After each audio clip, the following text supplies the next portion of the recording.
questão 607, que é a parte do Livro dos Espíritos que está tratando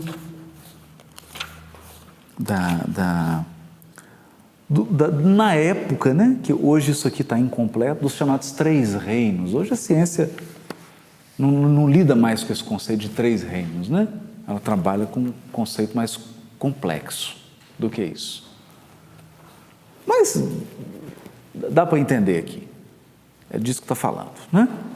E os espíritos, inclusive, é interessante isso, porque o Kardec pergunta isso, né? No 585. O que pensais da divisão da natureza em 3 reinos? Ou melhor, em 2 classes, a dos seres orgânicos e a dos inorgânicos. Segundo alguns, a espécie humana forma uma 4ª classe. Qual dessas divisões é preferível? E os espíritos? Todas são boas. Todas são boas, conforme o ponto de vista. Quer dizer, já relativizaram na resposta. Não, tem várias. Depende do ponto de vista, é bom. Claro.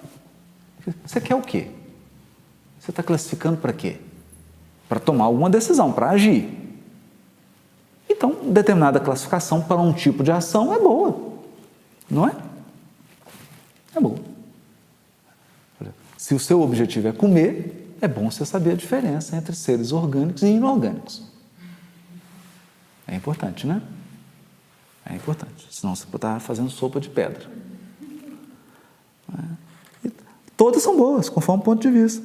Do ponto de vista material, olha só, há seres orgânicos e inorgânicos. Incrível, né? Do ponto de vista material. Do ponto de vista moral, há, evidentemente, 4 graus.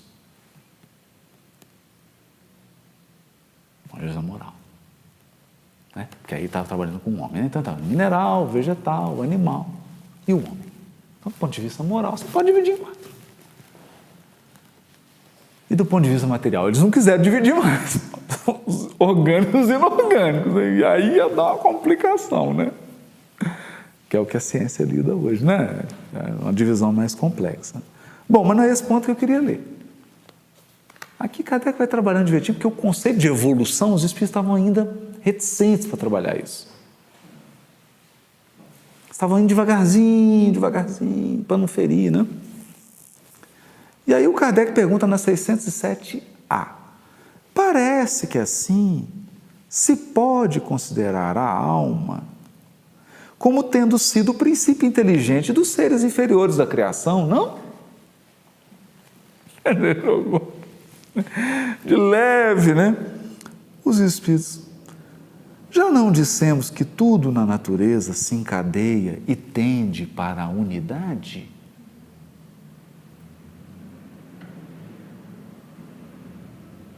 Olha, aqui a gente vê a diferença de espírito superior para espírito medíocre. Quando eu digo medíocre, não é uma ofensa, não. Medíocre é porque o medíocre é o melhor dos piores e o pior dos melhores. É o medíocre. Aqui nós estamos lidando com o espírito superior. Porque eles não se limitam... Oi, você queria falar? Porque parece que há no livro dos espíritos espíritos de várias categorias. Sim, já faz a escala. Não, mas aqui na pergunta anterior, ele estava trabalhando assim, a 607. Disseste que o estado da alma do homem, na sua origem, corresponde ao estado da infância na vida corpórea, que sua inteligência apenas desabrocha e se ensaia para a vida.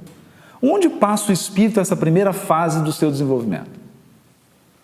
Numa série de existências que precedem o período a que chamais humanidade. Aí ele, Aí ele ficou. E aí ele faz essa pergunta, parece que assim se pode considerar a alma como tendo sido o princípio inteligente dos seres inferiores? Porque ele já havia perguntado se os animais, aí ele fala, não, tem princípio inteligente. Então, olha como é que ele conecta. Mas aí os espíritos dão uma resposta que vai além da pergunta. Vai além. Já não dissemos que tudo em a natureza se encadeia? Ou seja, está tudo ligado numa teia, a teia da vida. Tudo se encadeia, tudo conectado. Mas é uma conexão dinâmica, porque tudo tende para a unidade. Aí nós vamos chegar lá no Teilhard de Chardin. Teilhard de Chardin tem até uma frase interessante: tudo que sobe converge. É incrível isso. Tudo que sobe converge. Nesses seres cuja totalidade estás longe de conhecer, olha, é que o princípio inteligente se elabora, se individualiza pouco a pouco e se ensaia para a vida, conforme acabamos de dizer. É, de certo modo, um trabalho preparatório, como o da germinação, por efeito do qual o princípio inteligente sofre uma transformação e se torna espírito. Entra, então, no período da humanização, começando a ter consciência do seu futuro, capacidade de distinguir o bem do mal e a responsabilidade de seus atos. Bonito, né? Assim, a fase da infância se segue à fase da adolescência, vindo depois a da juventude e da madureza. Nessa origem, coisa alguma há de humilhante para o homem. Sentir-se-ão humilhados os grandes gênios por terem sido fetos informes nas entranhas que os geraram? Inteligente a colocação, né? Porque você olha o desenvolvimento fetal e vê que ele reproduz a escala evolutiva, né? Interessante. Se alguma coisa haja que lhe seja humilhante, é a sua inferioridade perante Deus e sua impotência para lhe sondar as profundezas dos desígnios e para apreciar a sabedoria das leis que regem a harmonia do universo. Reconhecer a grandeza de Deus nessa admirável harmonia, mediante a qual tudo é solidário na natureza. Tudo é solidário. Acreditar que Deus haja feito, seja o que for, sem um fim, e criado seres inteligentes sem futuro, fora blasfemada a sua bondade, que se estende por sobre todas as suas criaturas. Olha que bonito, né?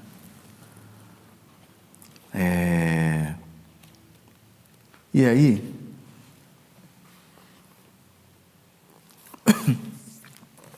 a pergunta 692, que é algo que chama a atenção no texto aqui para a gente finalizar, é a ordem. Dominai sobre as aves do céu, sobre os peixes do mar, sobre os animais domésticos, sobre a ordem para Adão coordenar, comandar. Comandar, que é mandar com o Criador, é a onipotência, mas o homem comanda. E aí vem a questão, gente. Essa questão seria, se fosse bem estudado por nós, um antídoto para qualquer tipo de fundamentalismo e para qualquer tipo de misticismo e para uma compreensão da evolução, inclusive da ciência e da interferência cada vez mais relevante da ciência na natureza. Olha só, será contrário à lei da natureza o aperfeiçoamento das raças animais e vegetais pela ciência? Seria mais conforme a essa lei de Deus deixar que as coisas seguissem seu curso normal? Os Espíritos respondem: tudo se deve fazer para chegar à perfeição. E o próprio homem é um instrumento de que Deus se serve para atingir seus fins. Sendo a perfeição a meta para que tende a natureza, favorecer essa perfeição é corresponder às vistas de Deus. Então, o que está apontando aqui? Quanto mais há uma evolução intelectual e moral dos seres, mais espaço de atuação na natureza ele tem. Para quê? Para aperfeiçoá-la, porque a natureza é perfectível. Perfectível. Perfectível.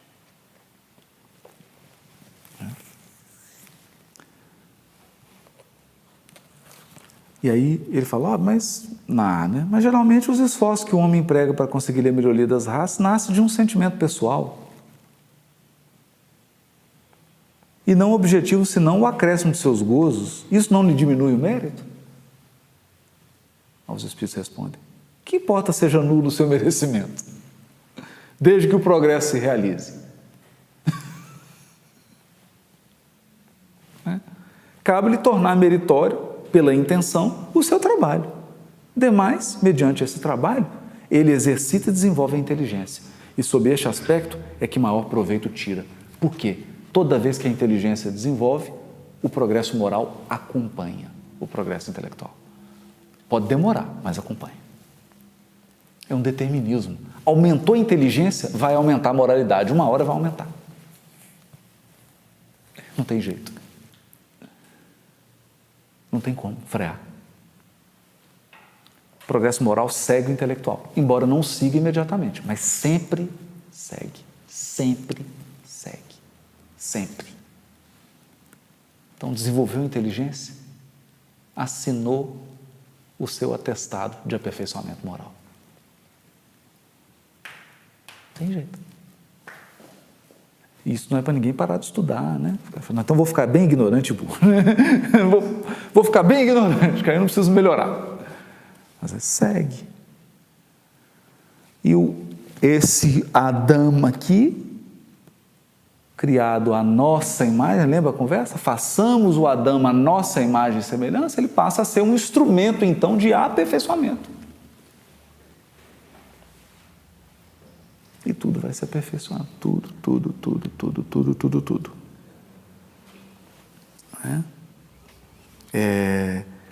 Esse é um ponto incrível, né? Eu tinha separado uma outra aqui.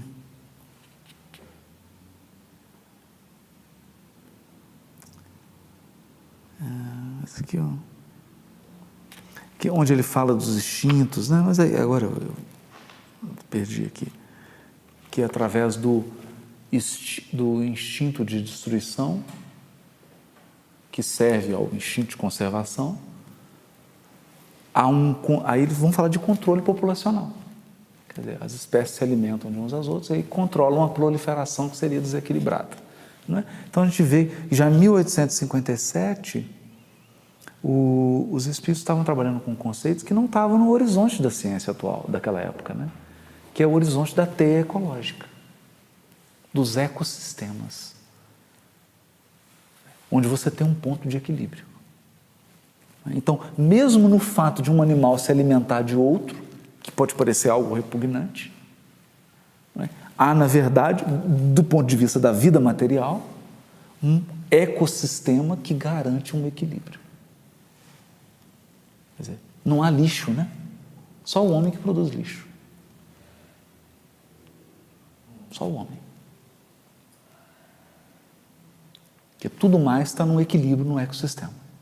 Se a gente aprendesse isso, não causaríamos o impacto que nós causamos à natureza, porque nós ingressaríamos nesse equilíbrio. Né? No complemento. Então, e aí sobre isso é o tema do dominai. Do dominai. E nós vamos caminhando para um aperfeiçoamento. Por quê? À medida que a evolução se processa, mais domínio sobre o elemento material nós temos.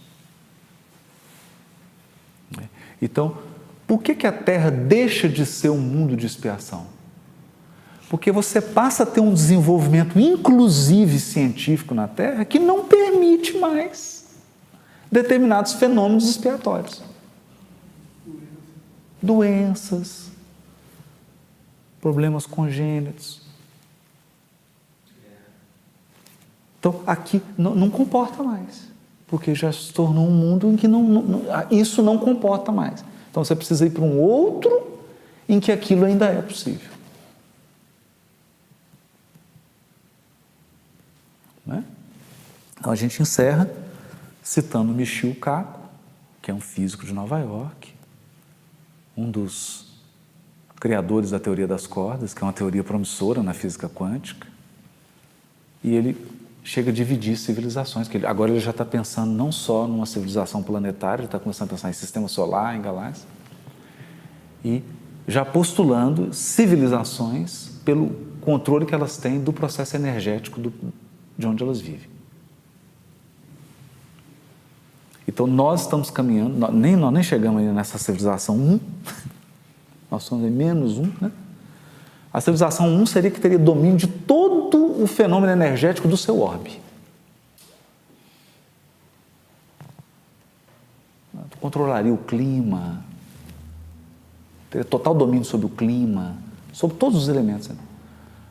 Um outro nível civilizatório teria um domínio sobre um sistema.